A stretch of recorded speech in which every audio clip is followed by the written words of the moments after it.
Bali-balita nga ngayon na ang aga ng mga papromo ng pelikulang Pagsasamahan ni Alden at Catherine Bernardo. Matatandaan natin taong 2019 na pinagtambalan ni Alden at Catherine ang nag-hit na Hello Love Goodbye. Itong role ni Alden sa Hello Goodbye na ito ang nireject noon ni Daniel Padilla, kaya naman napunta kay Alden. Komento nga ng iba, buti na lang napunta kay Alden ang role na ito. Baka di mag-click yung Hello Love Goodbye kung si Daniel ang kaparihan nito. At ngayon, bali-balita nga na kaya dumalo si Alden nung birthday party ni Catherine kasama ang cast ng 2019 hit movie na Hello Love Goodbye.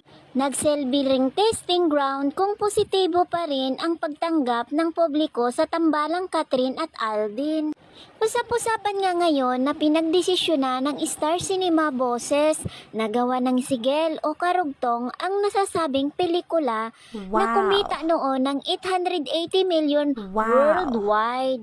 Bali-balita nga, sabi, ang gawing movie nila ngayon ay ito ang pang-entry nila sa Star Cinema para sa 50th Metro Manila Festival. Napaka-excite naman talaga nito kung ganun na nga. Bali-balita pa nga, nasa ibang bansa ang shooting nito gagawin. Kaya kakaibang kilig naman ang hatid ng mga fans nang makita muli ang dalawa. Nung magkasama muli sila nung birthday party ni Catherine. At kumanta pa nga si Alden ng bakit ngayon ka lang dumating sa buhay ko. Bago nga mag-umpisa si Alden kumanta, sabi niya, ngayon ko lang to gagawin, Kat.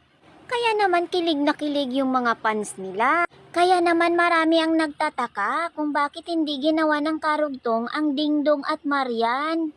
Halos alam naman natin lahat na nag-hit din ang Rewind noong MFFF 2023. Sila ang may hawak ng pinakamataas na grossing film of all time, Best in Chika Chick. Akalain nyo, humataw ito na 902 million?